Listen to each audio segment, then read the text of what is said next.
rapidement, je m'appelle Mathieu Dagnas-Suraga. Donc, je suis docteur en psychologie du développement, hein, donc spécialisé sur les périodes d'adolescence et de jeunes adultes. Et je me suis intéressé de manière approfondie justement sur la question des écrans, donc, que moi je qualifie d'usage numérique, au travers des réseaux sociaux. Donc, les usages des réseaux sociaux chez les jeunes. Et également, puisque voilà, il y a beaucoup d'informations à ce sujet, sur leur bien-être, l'ajustement psychologique des jeunes en lien avec ces usages également. Donc, en fait, très simplement, pour partir d'un fait, hein, ou d'un constat plutôt, d'un baromètre qui a été mis en évidence en 2024, donc récemment par Harris Interactive en lien avec le gouvernement, hein, la Midelka, donc qui lutte contre les drogues, les addictions, etc. Donc, en fait, voilà, juste pour vous montrer un petit baromètre, justement, sur une des questions majeures actuellement. Est-ce que les Français sont addicts aux réseaux sociaux? Est-ce que les usages numériques sont problématiques? Et effectivement, bon, j'aurais pu en sélectionner un sacré paquet, hein, mais je me suis dit que celui-là était intéressant, puisque si vous regardez la partie vraiment verte, elle concerne à peu près tous les Français, hein, c'est les pratiques numériques en général. Et on voit que, bon, sans partir dans le détail, de manière très généralisée, ben, en fait, les usages sont sont prégnants, en fait, même chez les personnes adultes. Hein, donc voilà, donc ça ne concerne pas que les jeunes. Hein, ça, c'est une première chose qui est importante à souligner quand même. Et moi, je voudrais attirer votre attention justement sur, donc, plus ou moins mon sujet, hein, mais sur la question donc, justement spécifiquement centrée sur la période d'enfance et d'adolescence. Puisqu'en fait, en réalité, dans notre société actuellement, c'est un petit peu les problématiques qu'on a, hein, donc sur les plans éducatifs, comment gérer les usages, quels sont les usages négatifs, délétères, etc. Si on regarde, donc moi ça fait 13 ans que je travaille sur cette thématique, donc c'est vrai qu'il y a eu beaucoup d'évolutions aussi dans la manière de traiter les sujets au niveau de la société, etc. Et c'est vrai que depuis quelques années, on voit apparaître des recommandations concernant non pas les enfants, mais beaucoup le cadre éducatif, donc en fait les parents, hein, donc sur les temps de régulation des écrans par exemple.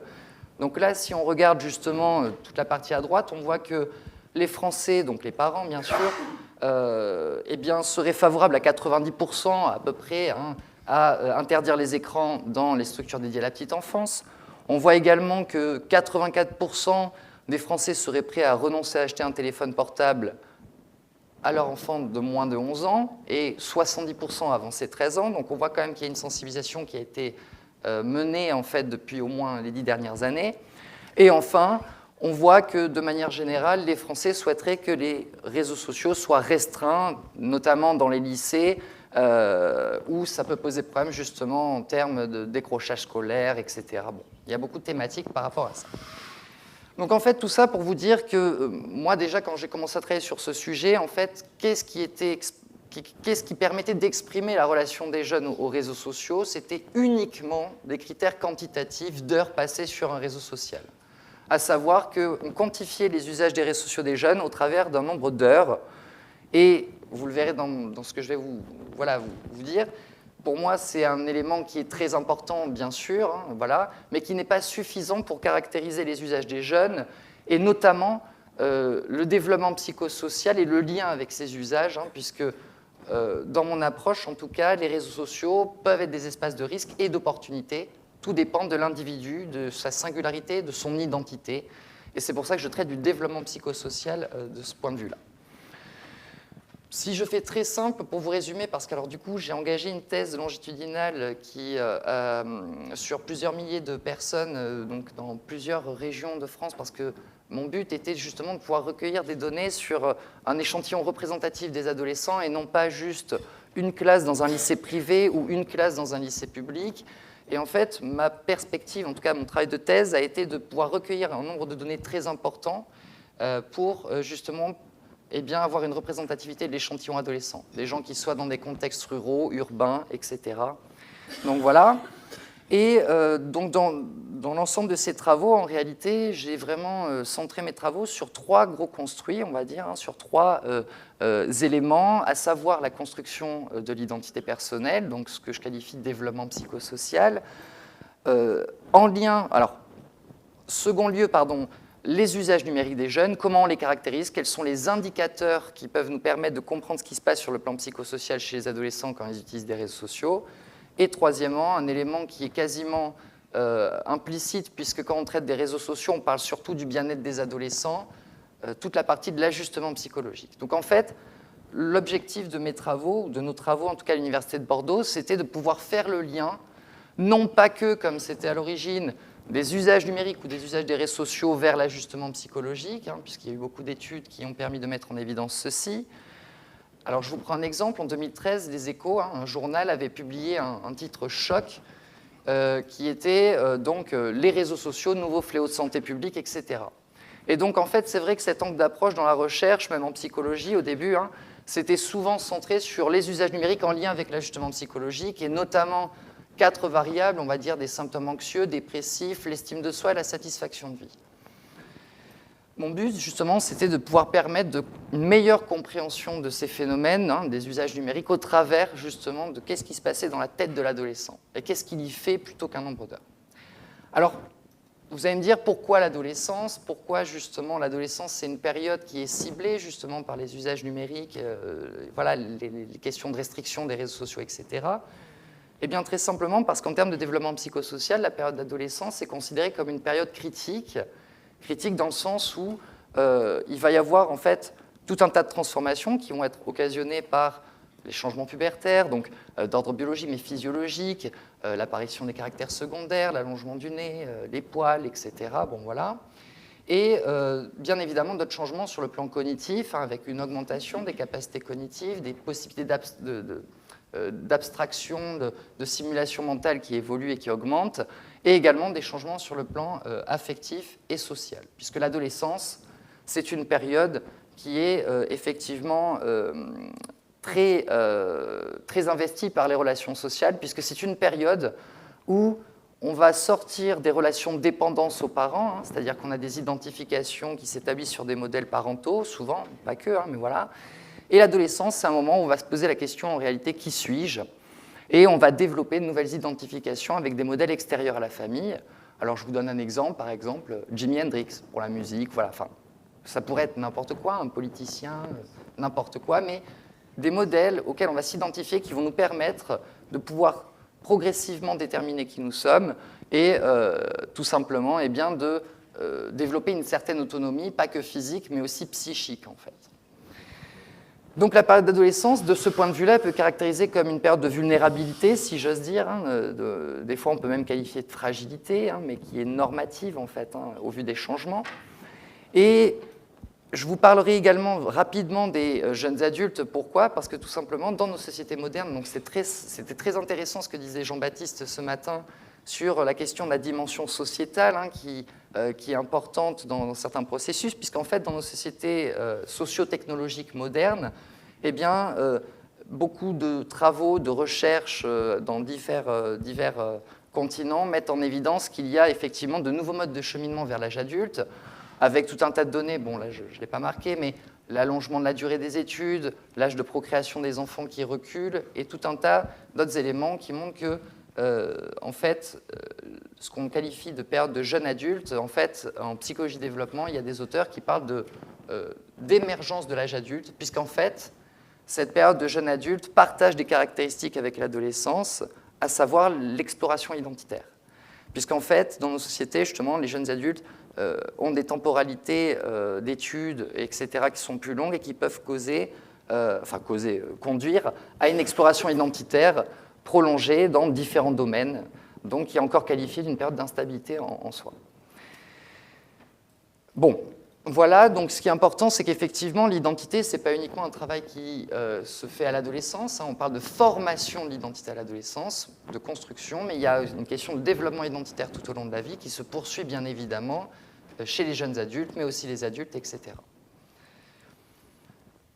En fait, très simplement, pour vous exprimer rapidement ce que j'entends par développement psychosocial, en tout cas dans le cadre de ces travaux, donc je fais référence à la construction de l'identité personnelle, et je fais référence aux travaux de Marcia en 1966, qui avait mis en évidence grossièrement les deux processus de la construction identitaire chez les adolescents, à savoir l'exploration, qui est le fait de rechercher des alternatives dans différents domaines de vie, professionnels, relationnels, etc., et l'engagement, qui est le fait d'adhérer à un ensemble de buts, de valeurs ou de choix. Bon, Très simplement, en fait, de par l'articulation de ces processus, c'est-à-dire des niveaux d'exploration et d'engagement chez un individu, Marcia avait permis de mettre en évidence qu'en articulant ces processus, on pouvait identifier des statuts identitaires, c'est-à-dire des identités qui expriment donc un degré d'engagement d'exploration, donc allant de la réalisation, des individus qui explorent beaucoup de domaines et qui s'engagent dans beaucoup de domaines, vers la diffusion, qui est un statut où il y a peu d'exploration et peu d'engagement, donc ce qui caractérisait, si je vous le dis vulgairement, des jeunes un peu perdus, quoi, enfin, qui ont du mal à se définir, etc. Là où justement les travaux donc, de Christine ont été très riches, en tout cas dans le cadre de ce travail, c'est justement que, en fait, il y a eu plusieurs modèles néo-ericksoniens, donc post-Erickson et post-Marcia, qui ont permis d'exprimer de manière plus précise encore la construction de l'identité. Et ce qui est intéressant, c'est que justement donc, les travaux de l'équipe de recherche donc de Zimmerman, Lida, Christine, etc., ont permis de combiner deux modèles existants concurrents qui étaient les deux modèles de référence dans le développement identitaire en un seul modèle qui intègre les richesses en fait, des deux autres modèles précédents. Et donc ce que vous voyez ici à droite, en fait, c'est le modèle de construction de l'identité révisé, donc du coup, qui, pour aller plus loin que les travaux de Marcia ou parler simplement d'exploration d'engagement, on voit qu'il y a une articulation de 6 processus identitaires chez les adolescents dans une temporalité différente, bien évidemment. Ce qu'on peut voir très rapidement, c'est que vous avez un premier cycle où les adolescents qui sortent de modèles parentaux vont commencer à explorer de surface certains domaines. Alors, je vais prendre un domaine professionnel. Tiens, allons-y. Je deviens étudiant en psychologie, j'explore de surface, ces études m'intéressent, je commence à m'investir et ça va mener à des premiers engagements. Eh bien, ce premier cycle, on va parler de cycle de formation de l'identité, et qui va être suivi temporellement par un deuxième cycle qu'on va qualifier d'évaluation identitaire. Donc vous voyez, ça prend une certaine temporalité, ça ne se fait pas en un jour, où on va explorer en profondeur ces engagements et on va avoir un travail d'évaluation, c'est-à-dire que soit on va s'identifier à ces engagements, soit on va les reconsidérer. Alors si je reprends l'exemple de l'étudiant, ça pourrait être un étudiant en licence 3 qui s'est engagé et qui se dit « bon, les études de psychologie, ça m'intéresse ». Je vais continuer, donc j'explore en profondeur, je vais vers le master par exemple, et il va y avoir une période ou un moment où l'individu va se dire, bon, est-ce que je me caractérise en tant que psychologue, étudiant des sciences humaines sociales, ou est-ce que non, ça ne me plaît pas, je reconsidère mes engagements, et, entre guillemets, eh bien, je ne valide pas cette partie de mon identité. Donc en fait, ce modèle est extrêmement riche et très important, et dernière chose qui est vraiment intéressante sur ce modèle, qui est très riche en fait sur le plan scientifique, c'est que il permet de mettre en évidence un processus maladaptatif de la construction identitaire, et j'y reviendrai avec les réseaux sociaux, justement, qui s'appelle l'exploration ruminative, que vous voyez tout en haut, en orange, et qui vient, avec ses deux bras, avoir une influence sur deux processus de la construction identitaire, à savoir les processus d'engagement et d'identification aux engagements. Et ce qui est intéressant avec ce modèle, c'est qu'on peut voir justement un processus qui va empêcher la formation d'engagement, processus d'exploration de mauvaise qualité, et qui va, des fois, conduire l'individu à être bloqué dans ses explorations et sur le plan identitaire. Bon, comme je vous l'ai dit, voilà, un développement de l'identité, ça ne se fait pas en 2 jours. Ce sont des processus itératifs, dynamiques et relationnels, qui sont en relation sur une temporalité plus ou moins large en fonction de l'individu. En ce qui concerne le deuxième bloc, donc là, je fais une intervention assez rapide, donc je ne veux pas vous surcharger d'informations, donc j'ai choisi de me centrer sur un des indices, en tout cas qui sont alimentés dans la littérature, pour représenter cet ajustement, à savoir l'estime de soi. Bon, je ne vais pas rester trop longtemps dessus, mais en fait, il y a beaucoup de travaux qu'on a pu réaliser auparavant avec des symptômes anxieux, dépressifs et la satisfaction de vie, comme je vous disais. Et c'est après de nombreuses années de recherche qu'on s'est rendu compte que ce qui était le plus intéressant, en tout cas dans le cadre de ce travail, c'était vraiment de se focaliser sur l'estime de soi. Et je vais vous expliquer pourquoi. Bon, l'estime de soi, bien sûr, il y a des approches unidimensionnelles et multidimensionnelles. Dans le cadre de ce travail, bien sûr, je me suis focalisé sur une approche unidimensionnelle dans un premier temps, parce que j'avais un énorme travail d'élaboration sur les usages numériques. Mais en fait, l'estime de soi, ça fait généralement référence à une évaluation globale de la valeur de soi. Et dans la littérature, très souvent d'ailleurs, il y a même des terminologies des fois qui posent problème un petit peu, mais l'estime de soi, en fait, elle a été démontrée par plusieurs chercheurs comme étant très reliée à la satisfaction de vie et au bien-être des individus. Bon, vous me direz OK. Ce qui est important et qui m'intéresse et qui justement rentre dans les champs du développement et de l'éducation, c'est que l'estime de soi, en fait, c'est une ressource très importante. Pourquoi? Parce qu'elle influence un certain nombre de variables. Bon, on le sait, hein, le succès, le bien-être des personnes, ça a une influence dans le domaine des relations sociales, de l'école, de l'éducation, du travail, de la santé physique, etc. Et l'estime de soi, en fait, c'est un élément qui est important pour relater de l'ajustement psychologique des adolescents. Pourquoi? Parce qu'il y a de nombreux défis durant la période d'adolescence, justement, à savoir faire face à tous ces changements, hein, comme donc, cognitifs, sociaux, affectifs, etc. Et l'estime de soi, il se trouve que, selon certaines recherches et nos travaux également, eh bien, effectivement, c'est un bon indicateur de comment les adolescents vont faire face à ces défis, en fait. Je vais passer assez rapidement sur ça, mais si on résume un petit peu les principaux travaux sur le sujet et qu'on regarde un petit peu les considérations développementales liées à l'estime de soi durant la période d'adolescence, on voit qu'au travers d'une étude longitudinale, alors d'ailleurs moi c'était contre-intuitif hein, personnellement, puisque quand je suis entré dans la psychologie, je me suis dit, j'imaginais que les adolescents avaient plutôt une faible estime de soi au début, alors que non. Hein, il y a des études longitudinales très sérieuses qui ont permis de mettre en évidence que finalement l'estime de soi, eh bien, elle est assez stable et elle augmente progressivement au fil de l'adolescence, de 14 ans à 23 ans. Et ce qui est important, c'est ce que je voudrais souligner, c'est qu'on voit quand même que l'estime de soi, donc on est sur des questions de moyenne, d'idée générale, mais en fait, il y a une assez grande variabilité quand même, puisque dans cette étude, justement, ils ont mis en évidence 3 trajectoires de développement de l'estime de soi globale différenciées chez les adolescents et les jeunes adultes, parce que 23 ans. Et on voit que 87% des ados ont rapporté un niveau d'estime de soi stable élevé, 6% ont rapporté un niveau stable faible, et 7% des adolescents ont rapporté des changements dans leur estime de soi, ce qui souvent, en termes d'analyse, vous donne des courbes en forme de U. En fait, ces travaux ils sont intéressants parce qu'ils permettent de suggérer qu'il y a une variabilité interindividuelle importante, quand même, malgré question de moyenne, etc., et que cette variabilité, elle est fonction de nombreux facteurs, en réalité, hein, pour chaque individu.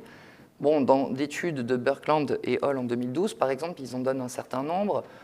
Ces trajectoires, elles se distinguent en termes d'image corporelle, de relations avec les parents, d'activité physique, etc. Donc, beaucoup d'éléments, finalement, qui peuvent conduire à ce qu'il y ait des différences d'estime de soi et de développement de l'estime de soi chez les jeunes. Chez les jeunes adultes, il y a relativement, alors en tout cas dans le champ vraiment dans lequel je m'inscris, il y avait relativement peu d'études post-réseaux sociaux. Hein, donc voilà, il y avait beaucoup d'analyses qui montraient que théoriquement, dans les travaux de Marcia en 1993 et beaucoup de collaborateurs, que théoriquement, chez les jeunes adultes, eh bien, il y allait avoir une augmentation de l'estime de soi, puisque avec plus d'expérience et une temporalité donc plus longue, eh bien, les individus jeunes adultes auraient plus de tendance à rejeter des choix conférés et donc à développer des compétences d'autodéfinition et d'autoconstruction personnelle. Bon, donc on voit qu'effectivement, il y a des moyennes, mais il y a quand même une variabilité importante. Ce que je voulais vous dire et qui me semble vraiment important, en tout cas en termes d'éducation, et un des leviers aussi sur lesquels on peut agir notamment, c'est la question justement des influences que peut avoir l'estime de soi avec un certain nombre de variables. Et dans mon champ, justement, ce qui est intéressant, c'est que certains chercheurs ont mis en évidence que l'estime de soi était très liée justement au processus identitaire. Donc en fait, une étude en 2013, de l'UX, a mis en évidence 2 boucles rétroactives, en fait, tout simplement, qui permettent d'expliquer que, en fait, donc l'étude a été faite chez des adolescents, hein, qui avaient mis en évidence que, eh bien, les individus qui avaient de forts degrés ou des degrés élevés d'engagement et d'identification aux engagements, eh bien, au travers d'une étude longitudinale, présentaient à un temps ultérieur un meilleur degré d'estime de soi, et à un autre temps ultérieur, ça venait rehausser également une autre prise d'engagement. Donc il y avait une sorte de cercle positif où prendre des engagements est positif et permet d'aboutir à un degré d'estime de soi qui augmente, et cette augmentation de l'estime de soi permet plus facilement de s'engager a posteriori. Ce qui est intéressant, c'est qu'il a mis en évidence justement avec un processus qui est donc maladaptatif de la construction identitaire, l'exploration ruminative. Il a mis en évidence également une autre boucle rétroactive qui explique que plus un individu va explorer donc de manière ruminative, c'est-à-dire de mauvaise qualité, c'est-à-dire explorer, on se dit, ouais, bon, je vais explorer, mais j'y arriverai pas, je suis nul. Vous voyez ce genre de réflexion, par exemple, donc, qui ne vont pas aboutir sur un engagement. Eh bien, dans les études longitudinales, dans cette étude longitudinale, démontre qu'une exploration ruminative aboutit à une baisse de l'estime de soi, qui, a posteriori à un temps ultérieur, va aboutir également à plus d'exploration ruminative. Donc, en fait, deux cercles, un cercle vertueux ou positif et un cercle négatif. Ce qui est intéressant et qui nous permet aussi de comprendre que l'estime de soi, elle a une fonction de ressource fondamentale. Et je vais faire le glissement juste après, on va en arriver aux réseaux sociaux quand même. Est-ce qu'il y a justement des influences entre estime de soi et les usages numériques? Est-ce qu'il y a des travaux qui nous ont permis de mettre ça en évidence? Eh bien oui, il y en a quelques-uns, pour lesquels j'ai des critiques également, mais qui sont quand même importants de souligner. Ce sont des travaux qui ont mis en évidence, notamment en 2013, avec cet article justement « Les réseaux sociaux, fléaux de santé publique », puisqu'en fait, il s'était basé sur une étude qui avait démontré que plus on utilisait Facebook, plus les adolescents utilisaient Facebook, plus leur bien-être subjectif en fait baissait. Et c'est sur cette base-là qu'il y a eu aussi tout un tas de diabolisations, alors que je peux comprendre, mais utiliser les réseaux sociaux, c'est mauvais, parce qu'en fait, ça venait de recherches qui ont été manipulées à ce moment-là, donc ce qui est vrai, mais pas pour tout le monde, justement, dans mon approche. Donc, en fait, deux études, une qui expliquait qu'il y avait une utilisation, donc l'utilisation passive d'un réseau social conduisait à la diminution du bien-être subjectif, et une autre étude au carrefour entre identité et usage numérique, mais pas tout à fait, avait mis en évidence que des individus qui avaient une faible estime de soi avaient tendance à se présenter en ligne sur les réseaux sociaux de manière falsifiée, c'est-à-dire présenter de faux soi et donc pas de manière réaliste. Et vous allez voir que c'était un résultat très intéressant, justement, qui méritait d'être approfondi. Concernant les usages numériques, alors j'ai une position de développementaliste dans une approche différentielle, et mon objectif est d'identifier à la fois les fonctionnements positifs, si j'ose dire, et les problématiques. Donc, pour ça, il ne faut pas uniquement se centrer sur les usages négatifs.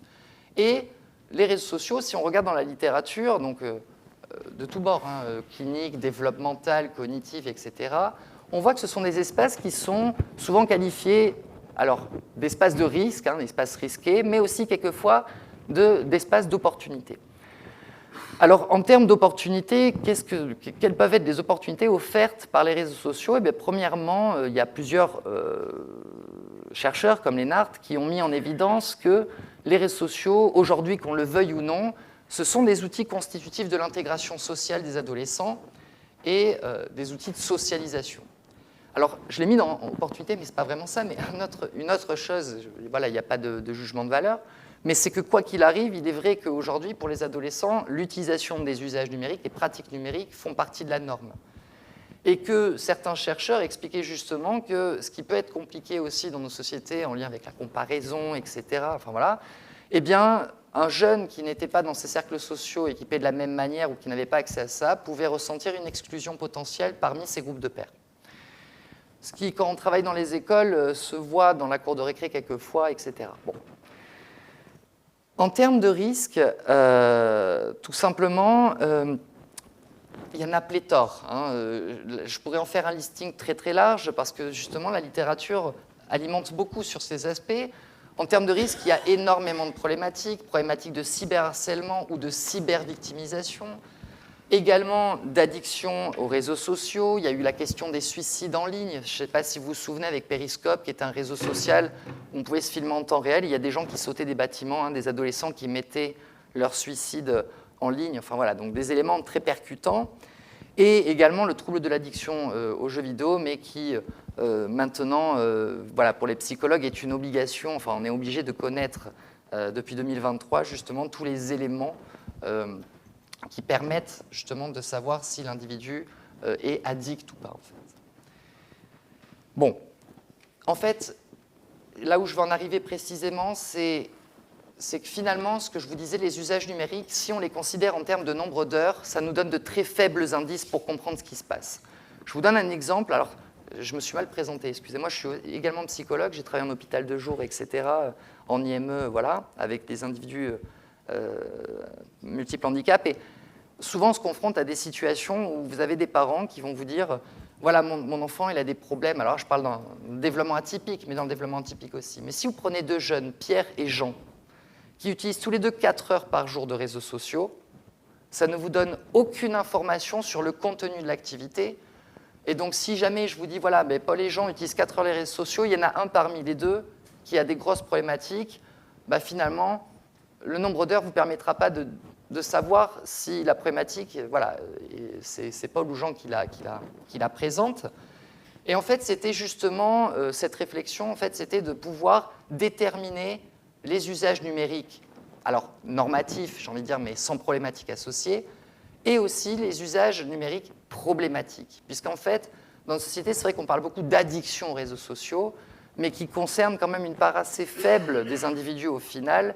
Par contre, des usages problématiques, il y en a pléthore, mais qui sont très peu qualifiés, vulgairement parlant, si j'ose dire.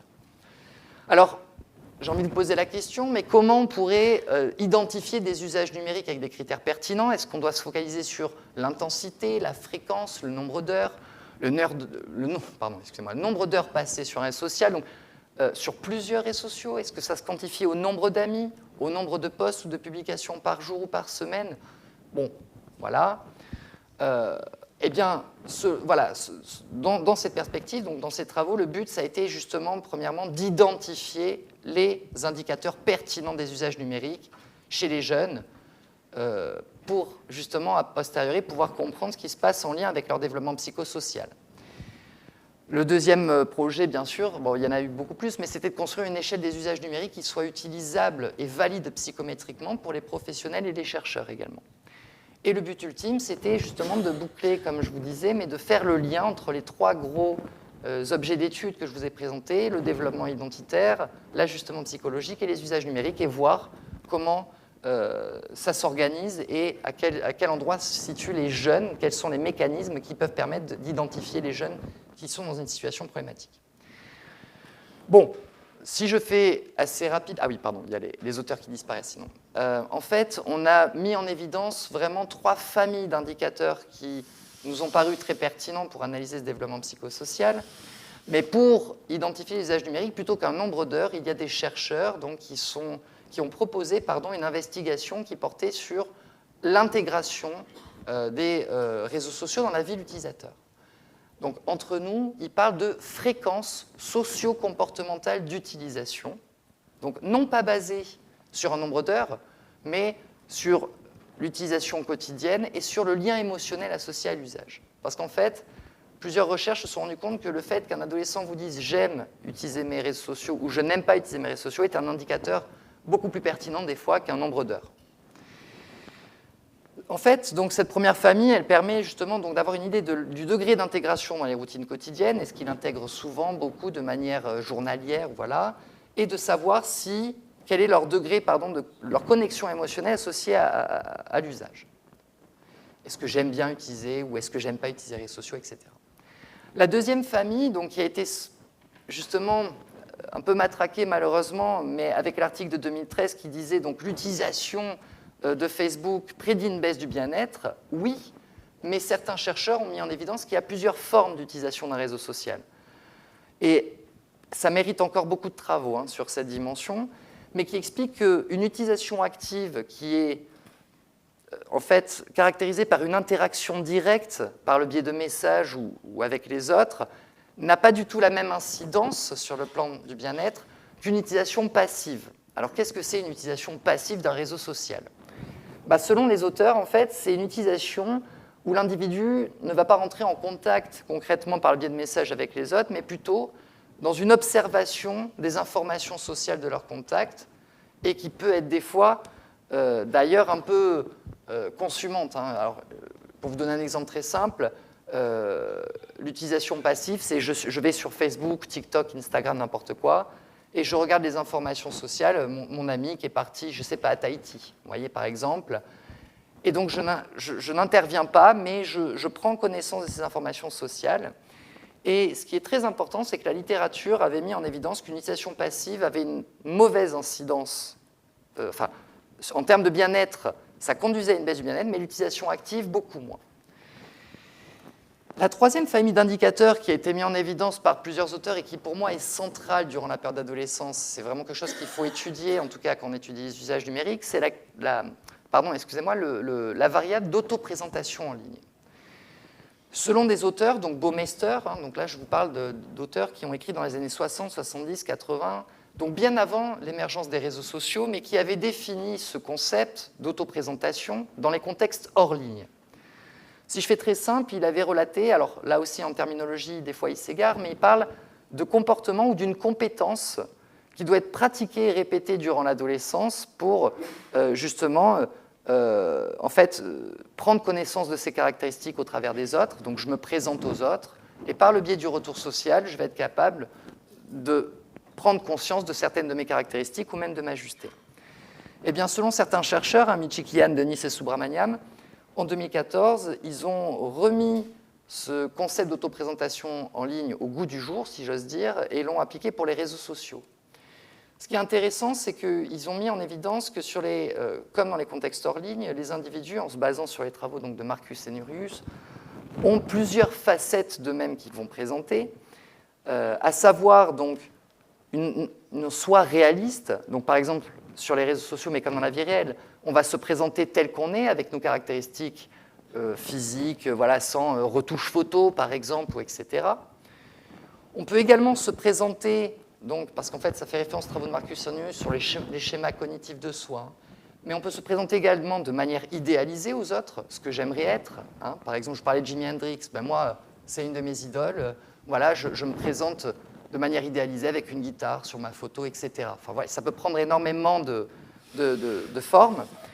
Et enfin, des comportements qui qualifient d'autoprésentation du faux soi, c'est-à-dire des mises à l'essai en fait, que l'individu va tenter en fait, et qui sont de l'ordre de 3, donc un faux soi d'exploration de rôle, qui serait associé à une exploration, on va dire, positive, c'est-à-dire une mise à l'essai où j'explore des rôles, je m'essaie à être quelqu'un d'autre sur, par exemple, donc sur les réseaux sociaux, en l'occurrence ici, et selon le retour social des autres, eh bien, je vais réajuster. Ce qui est intéressant, c'est que dans l'autoprésentation en ligne, donc ce comportement qui est fondamental dans le processus d'autodéfinition à l'adolescence selon Baumeister et d'autres chercheurs, c'est qu'il y a deux processus qui peuvent poser problème, à long terme en tout cas, qui sont la présentation du faux soi de comparaison et de supercherie. Parce qu'en fait, ce sont deux types de présentations qui, dans la littérature, ont été associés aux plus mauvais indices d'ajustement psychologique. C'est-à-dire qu'une personne qui va se présenter sur les réseaux sociaux, ou même, mais sur les réseaux sociaux, je vous parle là, en comparaison aux autres, parce que justement, sur le fil d'actualité de mes amis, ils partent à Tahiti, ils ont une vie de rêve, par exemple, eh bien, était associé à une faible estime de soi, et pareil pour la supercherie, c'est-à-dire des individus qui vont y aller de manière complètement... alors, supercherie, ça porte bien son nom, mais qui vont faire un peu n'importe quoi, qui vont se présenter selon différentes moutures, voilà. Bon, on y revient. 5 minutes, bon, j'y vais. Bien évidemment, ce qui est important, c'est que ce que je vous disais, plutôt qu'un nombre d'heures, ce qui est en tout cas qualitativement important également, donc ça je ne vous en parlerai pas là, mais c'est de savoir quels sont les contenus des explorations en ligne chez les adolescents. Donc effectivement, ce n'est pas qu'un nombre d'heures, il y a une question d'intégration, de forme d'utilisation passive-active, de manière de se saisir des réseaux sociaux. Est-ce que des jeunes vont se présenter ou pas du tout, se présenter en comparaison aux autres, ou plutôt de manière réaliste, etc. Et également de connaître le domaine d'activité en ligne, parce qu'une personne qui va faire 4 heures de réseaux sociaux sur des jeux vidéo, une autre 4 heures sur un site, je ne sais pas, pornographique, voyez, ou quelque chose qui peut vraiment poser des problèmes, en termes de précocité, etc., eh bien, ce n'est pas du tout la même chose. Et pourtant, ils auront fait tous les deux 4 à 8 heures par jour. Et donc, voilà. Donc, bon, très simplement, en fait, c'est vrai que dans cette perspective, finalement, les réseaux sociaux, ils sont perçus, et selon de nombreux auteurs, comme des contextes de développement. Pourquoi ? Parce que, comme on peut le voir avec l'autoprésentation en ligne, en fait, il y a une mise à l'essai de l'individu et une tentative d'exploration par le biais de ces contextes en ligne, c'est-à-dire qu'il y a des processus développementaux en jeu. Et, en fait, selon certains chercheurs qui ont mis en évidence beaucoup de compétences psychosociales développées, par exemple Valkenburg et Hall, qui ont mis en évidence que les réseaux sociaux, chez certains jeunes, bien sûr, peuvent permettre d'acquérir des compétences psychosociales en ligne et de les transférer. D'autres, d'apprendre les normes d'une culture, etc. Et bien évidemment, d'explorer son identité par le biais de l'autoprésentation en ligne. En fait, tout ça pour vous dire que les réseaux sociaux, on parle souvent d'espace de risque, de fléau de santé publique. Oui et non, hein, il y a des travaux dans l'autre sens qui montrent que pas pour tout le monde. C'est qu'en fait, si on en revient aux travaux d'Erickson et voilà, de certains chercheurs, eh bien, effectivement, les contextes numériques, ce sont des espaces où il peut y avoir des expériences multiples, hein, vu qu'on les voit comme des contextes de développement, et que, comme dans les contextes hors ligne, les conséquences positives et négatives peuvent survenir en réalité. Mais tout dépend aussi des caractéristiques de l'individu. Tout ça pour dire que les réseaux sociaux, effectivement, quand par exemple un jeune va se présenter en ligne, il va y avoir une prise de risque. Le retour social des autres, « Ah, mais t'es moche, oh, mais… » etc. Ou alors des retours sociaux positifs, « Ah, j'ai adoré, etc. » Du coup, le jeune va pouvoir renforcer, valider cette part de son identité qu'il a pu mettre en évidence. En fait, tout ça pour vous dire que l'estime de soi et les processus donc, de la construction identitaire donc, ont été, dans la littérature, on a pu voir qu'il y a des liens et même des cercles, des boucles rétroactives en fait, hein, qui sont mis en place. On a vu également, donc je vous ai montré que 2 recherches, mais il y a énormément de recherches qui mettent en évidence les liens entre le bien-être et les usages numériques, avec une majorité d'études qui démontrent que beaucoup d'usages numériques va conduire à une baisse du bien-être subjectif ou de l'ajustement psychologique. Mais comme je vous disais, la petite critique, c'est que ces liens, et la majorité des études à ce sujet, ont davantage fait les liens en termes de nombre d'heures, ce qui du coup est un peu problématique, puisque, vous le verrez après, mais ce n'est pas suffisant pour comprendre ce qui se passe. Et par contre, concernant la construction de l'identité personnelle et des usages numériques, il y avait très peu d'études qui ont été réalisées à ce sujet. Alors, je vais passer très vite, vu que Christine m'avait dit 2 minutes, j'imagine de 3 minutes. Bon, alors j'y vais très vite. Bon, tout ça pour vous dire que, en fait, c'est pour ça c'est très général, parce qu'il y avait une approche méthodologique très large. Donc, j'ai mené au travers de ces travaux une approche mixte, donc quantitative et qualitative, une double approche selon les travaux de Magnusson, centrée sur les variables et sur les personnes, donc des analyses en cluster, mais des analyses également en modèle croisé décalé, longitudinal, etc. Et en fait, donc c'était un travail longitudinal. Donc là, je présente de manière à intenter, mais en réalité, il y a énormément d'éléments qui s'expliquent mieux justement avec la temporalité. Pour vous montrer donc le principal, voilà, ce qui est le plus important, c'est que, en fait, voilà ce que je voulais dire, et merci à Christine aussi de par le biais de ce modèle identitaire, c'est qu'on peut voir que comme pour l'identité, en fait, les usages numériques chez les jeunes, eh bien, il y a une sacrée diversité. Il n'y a pas que des jeunes qui vont mal et qui ont une baisse de l'ajustement psychologique en utilisant les réseaux sociaux, c'est faux, puisqu'en France, en fait, au travers donc, de ces travaux sur 2000 jeunes, on a pu identifier donc 6 profils, excusez-moi, au travers d'analyses en cluster, 6 profils d'usage numérique, en articulant toutes les dimensions dont je vous ai parlé auparavant, hein, l'intégration dans les routines, le lien émotionnel, les formalisations passives-actives et les manières de se présenter en ligne. Ce qui est vraiment important, c'est qu'il y a des jeunes qui sont une utilisation très faible, qu'on a qualifiée de distante, c'est-à-dire qu'ils ne se mettent pas du tout à l'essai sur les réseaux sociaux et qui ne présentent pas du tout des dimensions d'eux, c'est-à-dire voilà, qui restent très distants, qui ont un compte, mais qui généralement l'utilisent très peu. On voit que les indices de fréquence et de présentation sont faibles. Là où c'est important, c'est qu'on dit souvent vulgairement que, attention, si les jeunes utilisent beaucoup les réseaux sociaux, c'est dangereux, oui et non, et ces travaux ont permis de mettre en évidence, par exemple, donc ce que vous voyez au milieu, 3 profils d'utilisateurs modérés, différents. C'est-à-dire qu'il n'y a pas que des individus qui utilisent beaucoup, pas beaucoup. Même parmi des utilisateurs modérés, intermédiaires, il y a une grande variabilité. Et cette variabilité se situe à quel niveau ? Eh bien, au niveau de l'autoprésentation en ligne, justement. C'est que parmi les individus qui sont dans un usage modéré des réseaux sociaux, il y en a certains, donc comme vous voyez tout à gauche, utilisation distante, hein, qui ne se présentent pas et qui n'utilisent peu les réseaux sociaux. Et parmi les modérés, vous avez des modérés qui vont se présenter uniquement de manière réaliste sur les réseaux sociaux, hein. D'autres donc le deuxième profil modéré qui vont se présenter de manière falsifiée aux autres, et enfin, un troisième profil modéré de jeunes qui ne se présentent pas du tout en ligne.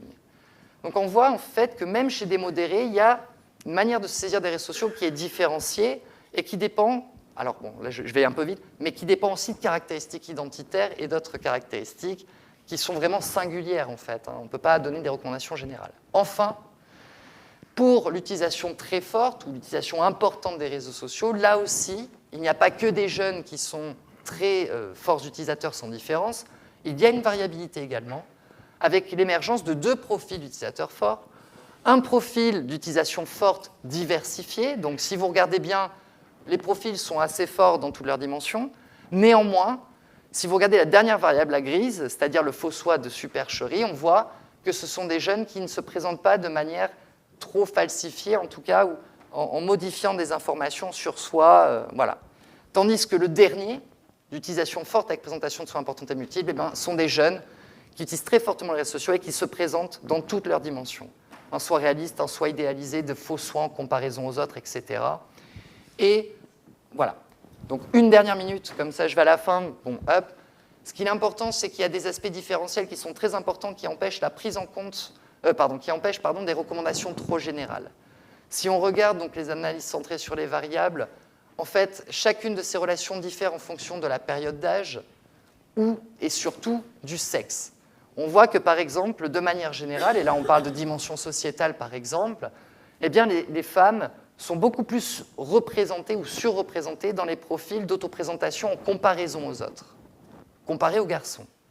Tandis que les garçons se présentent plutôt, pour ceux qui se présentent dans le faux soi, dans un terme de supercherie. Donc en fait, on voit qu'il y a des grosses différences, et même en termes de période d'âge, on voit que chez les adolescentes, il y a une forte utilisation des réseaux sociaux, et chez les jeunes adultes femmes également. Chez les hommes, en revanche, une forte utilisation quand ils sont jeunes, et quand ils deviennent jeunes adultes, on voit qu'ils sont surreprésentés dans les profils d'utilisation distante, donc à utiliser beaucoup moins les réseaux sociaux.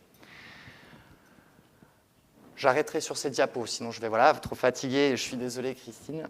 Du coup, ce qui est important, c'est qu'en termes d'ajustement psychologique, si on regarde par rapport aux 6 profils d'usage numérique dont je vous parlais, on peut voir que les profils d'usage numérique, qui sont caractérisés par une utilisation modérée, donc intermédiaire, et des jeunes qui se présentent de manière réaliste aux autres en ligne, eh ben, ce sont les profils qui présentent, donc si on regarde au travers sur 7 mois, c'est sur une période de 7 mois en 3 temps, ben, ce sont les jeunes qui présentent les plus forts degrés d'ajustement psychologique, tandis qu'à l'inverse, les profils d'usage numérique caractérisés par une présentation de faux soi, et aussi une utilisation importante, mais de faux soi de comparaison et de supercherie, sont les jeunes qui présentent les plus faibles degrés d'ajustement psychologique. Alors là, je vous ai présenté que l'estime de soi et la satisfaction de vie, mais sur tout un tas de facteurs. Je ne vais pas aller trop loin, donc voilà, bon. Il y a également, en une minute, même pas, en 10 secondes, voilà. Effectivement, et c'est là où la contribution de Christine a été extrêmement riche, en tout cas à mes yeux aussi, et c'est pour ça que je suis très content d'être ici, c'est que ce nouveau modèle révisé qui permet de mettre en évidence un processus maladaptatif permet également de repérer des statuts identitaires de jeunes qui ont des problématiques à construire leur identité. Et ce qui est important et intéressant, c'est que si on regarde, ça ne va peut-être pas vous parler, mais les individus qui ont des difficultés à construire leur identité, donc on va qualifier dans le statut de diffusion troublée, eh bien, sont des jeunes qui sont surreprésentés systématiquement, dans tous mes temps de mesure, dans des profils d'utilisation importante des réseaux sociaux. Donc oui, la fréquence peut être un critère important, et de présentation importante et multiple, dont les faux soi. Et à l'inverse, les individus qui sont en réalisation identitaire, c'est-à-dire qui sont capables d'articuler la raison de leur positionnement personnel et qui vont bien, si je le dis simplement, eh bien, sont surreprésentés dans les profils d'utilisateurs plutôt modérés. Donc effectivement, c'est vrai que la fréquence est importante, mais qualifiée par une autoprésentation du soi réel. Donc on voit qu'il y a des dimensions au-delà, en fait, de la fréquence. Bon voilà, je vous ai mis un diapo récapitulatif, au pire, que vous pourrez lire, mais sur les liens, en fait, et on voit que finalement, chez des jeunes qui ont de forts engagements, ils ont plutôt des usages numériques modérés avec une présentation réaliste. Ceux qui ont une exploration ruminative maladaptative, eh bien, ils ont un usage numérique fort avec une présentation de faux soi. Si on regarde les liens de la construction vers l'ajustement psychologique, on voit que des personnes qui ont des processus d'engagement ont un degré d'estime plus important. Et pour les usages numériques, on voit qu'effectivement, s'il y a un usage numérique qui est basé sur une présentation de soi réelle, il y a de meilleurs indices d'ajustement que si une présentation falsifiée ou en comparaison aux autres sur les réseaux sociaux. Je m'arrête. Voilà.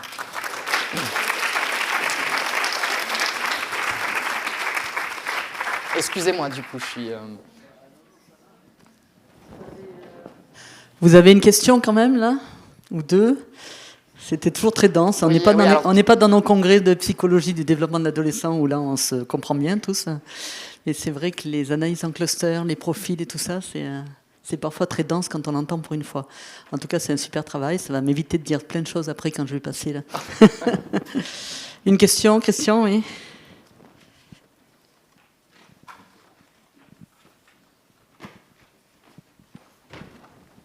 Merci, bonjour. Très intéressant parce que c'est quelque chose qui est en pleine évolution. Et je me demande dans quelle mesure est-ce que non seulement l'usage du numérique, mais aussi les réseaux sociaux eux-mêmes sont juste un vecteur et non pas un facteur. Ah oui, super. Alors là, effectivement, je partage votre réflexion également. En fait, pour faire très simple, pour ma part, en tout cas au fil de mes recherches, et je crois que je n'ai pas changé de perspective, je pense que les réseaux sociaux sont un outil. Ce qui, en fait, puisque effectivement, ce qui est expliqué de manière vulgarisée dans les journaux, etc., c'est que les réseaux sociaux sont un facteur du mal-être des jeunes, entre guillemets. Et pour ma part, je suis entièrement d'accord à 100%. C'est que je pense qu'effectivement, il est plus question de vecteur ou d'un outil sur lequel véhicule tout un tas d'informations sociales. Et pour aller plus loin, en fait, les réseaux sociaux, ce sont pour moi une sorte de véhicule qui permet de mettre en évidence quelles sont les idéologies sociales, les fonctionnements, etc., les normes d'une culture, justement, comme je vous disais. Et c'est vrai que c'est compliqué à l'adolescence quand on est dans une perspective de construction, d'autodéfinition de son identité. On a envie de faire partie du monde dans lequel on émerge, et les réseaux sociaux sont quand même un outil, en tout cas, qui permettent de prendre connaissance dans les bons aspects et les mauvais, bien sûr, d'ailleurs. Et je suis entièrement d'accord avec vous dans le sens où je pense qu'en tout cas, la réflexion actuelle, alors je disais ça il y a 10 ans, mais je vois encore que ça persiste, de dire que les réseaux sociaux sont nocifs n'est pas forcément adapté, puisqu'en fait, ils sont des outils auxquels nous, humains, on décide ou pas de mettre en place des systèmes de régulation. Pour faire très simple, vous voyez, pour moi, ce sont des vecteurs, effectivement, et ce qui est difficile, je trouve, c'est qu'on a des politiques actuellement, des choix sociopolitiques qui maintiennent cette dangerosité pour les adolescents, justement, parce que on pourrait très bien mettre en place un système de régulation des algorithmes. Pardon, excusez-moi. Mettre en place... D'accord, donc mais mettre en place des systèmes de régulation des algorithmes, vous voyez, et en fait, rendre sains les contextes numériques et les réseaux sociaux. Donc pour ma part, je pense effectivement que ce sont des vecteurs, mais qu'aujourd'hui, on a la maladresse de penser que ça pourrait être des facteurs, alors qu'en fait, c'est parce que nous, sur le plan éducatif, on a encore beaucoup d'investissements à avoir. Je ne sais pas si... Voilà, ça... Merci, c'était super intéressant. Je pense que les gens ont plein de questions sur l'influence de l'IA, sur les comportements, l'influence des réseaux sociaux sur le comportement. C'est vraiment des grosses questions de société actuelle. J'avais une question courte. Sur le lien de causalité que tu vois, parce qu'en fait, ce que tu montres, c'est qu'en fonction du type d'usage des réseaux sociaux, voilà, on n'a probablement pas les mêmes. Enfin, il y a une corrélation avec l'estime de soi. Pour toi, ça va dans quelle relation de causalité? Est-ce que c'est les réseaux sociaux, cette utilisation des réseaux sociaux qui induit ces effets sur l'estime de soi et voilà. Ou est-ce que c'est l'inverse? C'est parce qu'on n'est pas bien, peut-être, on a une mauvaise estime de soi qu'on va utiliser les réseaux sociaux de cette façon-là, quoi. Comment est la causalité selon toi? Votre question est géniale, justement, parce que c'était ma question de base, en fait. Et dans le contexte, non mais quand je suis arrivé dans ce travail, on avait effectivement alors cette pensée très causale que j'ai vraiment voulu éviter, même si là j'ai fait des raccourcis, vous voyez, donc ça donne cette impression, mais qui était de penser que les réseaux sociaux avaient un effet sur les jeunes. Donc, de manière vulgarisée, on avait plutôt tendance à dire que ce sont, et ça rejoint un peu la question de votre collègue, que c'était des facteurs d'influence sur l'individu. Pardon, excusez-moi. Et tandis que, pour le coup, moi, ma pensée naïve en tant que chercheur et la plus neutre possible, c'était de penser qu'il y avait une interaction entre les deux. Voilà, sans causalité définie, parce qu'elle était très dure à mettre en place, et réponse courte, du coup, voilà, pardon. Mais je pense vraiment que tout part de la personne, à la base. Vous voyez ? Pardon. Que tout part de l'identité de l'individu, de sa singularité. C'est, par exemple, pour moi, l'usage des réseaux sociaux va dépendre en partie des besoins de l'individu, en fait. Vous voyez, c'est pour ça que je disais que voilà, il y a des besoins à assouvir. Ce serait peut-être intéressant pour l'avenir de manipuler ça de façon provoquée pour avoir la causalité, quoi. Ce serait super intéressant. Manipulation expérimentale, oui, tout à fait, effectivement. C'est vrai, je n'ai pas encore investigué du tout ça, donc merci. J'attends d'avoir un poste. Oui. C'est ça qui serait bien aussi. Je ne sais pas si ça répond du tout, du coup, mais c'est bon. Je te laisse la place, Christine. Ouais, merci beaucoup. Merci à vous.